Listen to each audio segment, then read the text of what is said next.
everything started. Everything really started. That's the real birthplace. 805 Worldwide, we got Cruising came out of that spot. 805 Worldwide with Monteloco and Tamiza was right here, was written right here.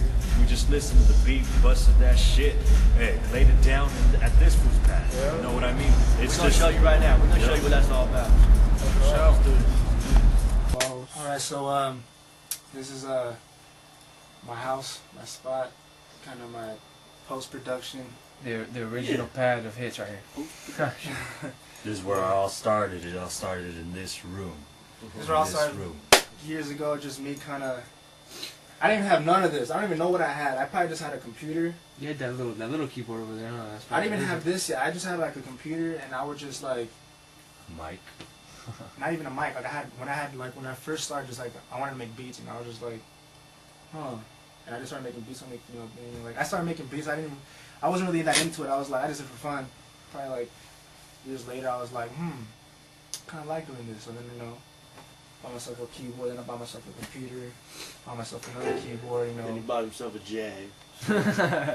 That's later than I was like. That's to the Jaguar after that. It happens, and mic, and then that's when I kind of was in here all day just practicing, my key playing skills, just making beats, just by myself. And then that's when I linked up with these fools.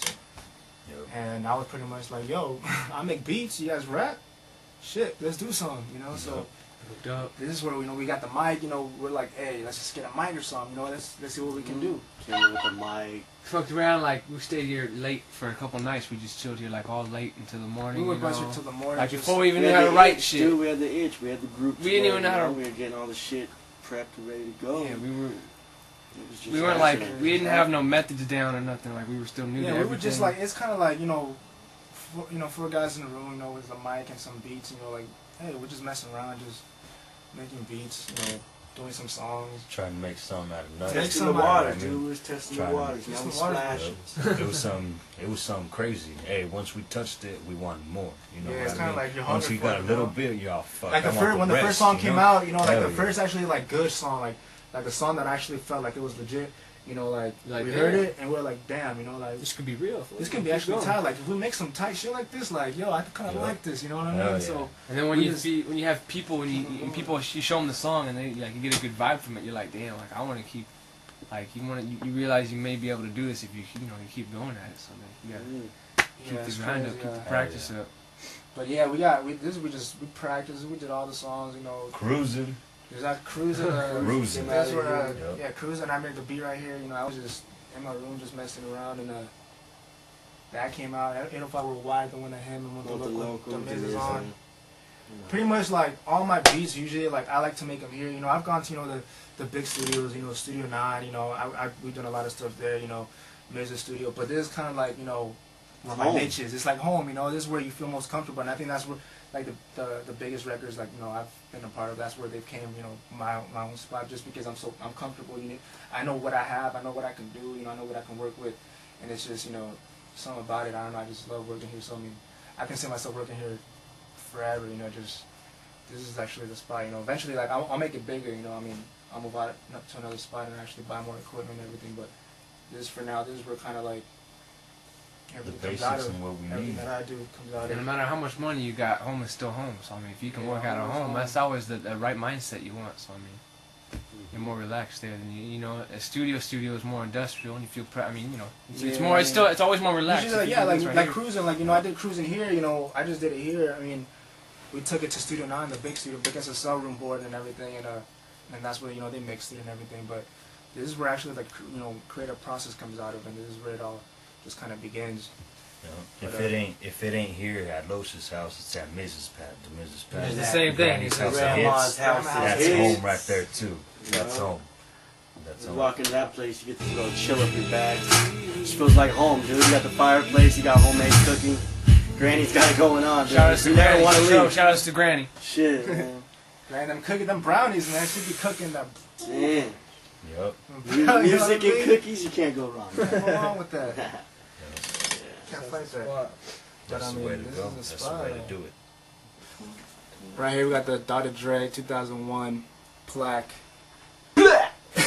Before anybody thinks anything, no, I didn't. Dre didn't give me this. It was, I didn't make a beat on there or something. No, actually this is Dubcnn's plaque. You know, he got it from Dre, and then actually from my birthday, it was probably last year. It was right after Cruising actually came out, and for my birthday, Miz actually, you know, gave it to me. He signed it himself. You know, it actually says, Los, this is a temp until you get your own.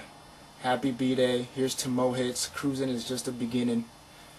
Mary Jane. Can't forget about Mary Jane. Dubcnn. And he pretty much, you know, it was pretty much for inspiration, you know, for me to kind of like look at the plaque. You know, every time I'm here by myself making a beat or something, you know, I always take like at least a minute out and I just stare at that plaque. And I'm like, I just think about like all the stuff Dre's done, you know, like that's somebody I look up to a lot, I have a lot of respect for, but, you know, kind of Miz wants me to look at it and be like, you know, don't stop until you get one of your own plaques, you know. So it's a very, you know, it's very inspirational for me. You know, shout out to Miz for that plaque, because not many people can say they got a Dre 2001 plaque. You know what I mean? And plus, anybody who comes into the studio, they look at that, and you know, I mean, you're not necessarily going to compare to that, but you have to do something. And I mean, you look at that, and that's the biggest inspiration for anybody, not just me, but anybody that comes in and does work here. They're like, yo, you know, we see this, you know, we're trying to do it as best as we can. Anything, you know, anything to that level is just crazy. So I mean, it just brings out the best in everybody. I mean, who the hell wouldn't want one? You know what I mean? Damn, we're hungry for it. Fuck, give me one. Platinum plaque. Yep. We're gonna get one. Best believe it.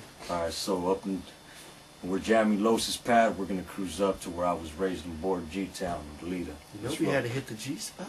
You know we did. There's Rose. Yeah. So this is where I was born and raised and shit. This is N Street in Old Town Toledo. Even got it on the phone right here. Look, check that out, G-Town. Putting it down. Look, this is from the start of the street all the way to the end. Full of G's. Full of G's all the time and shit. Growing up, nothing but homies and shit. Right here to the left is where we were where I was brought up and shit. In some little pink apartments.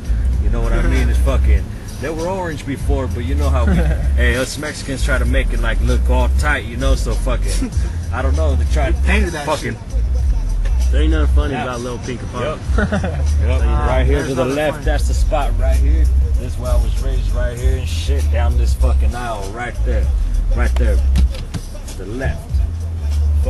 Almost got ran over right here and shit a couple times, you know what I mean? Fuck. Seen a couple some crazy shit go down in that street. Then we moved up over here, around the corner. As you see, it's nothing but kind of lower class, you know what I mean? But we still put it down. We hold it down and shit. Mexican flag and everything, La Posada and all that shit, you know what I mean? Yup. We was just at a party here last night. Right here, this was my other pad right here. Right here and shit. That was my other pad we used to post up at and shit. We used to live there for a while. There's just the G spot. There's nothing. For everything you want, you'll find. From lows, anything, you know, repo shit. Repo shit, yeah. We in the club just smoking. VIP host focused on the G cause he's swollen. Step up in the club and this is how we rollin'. Jedi drop the beat, it's fire. We riders, just hustlers and grinders, unwinding. In the club tonight, grab your crew, I got my crew, so we gon' fuck tonight.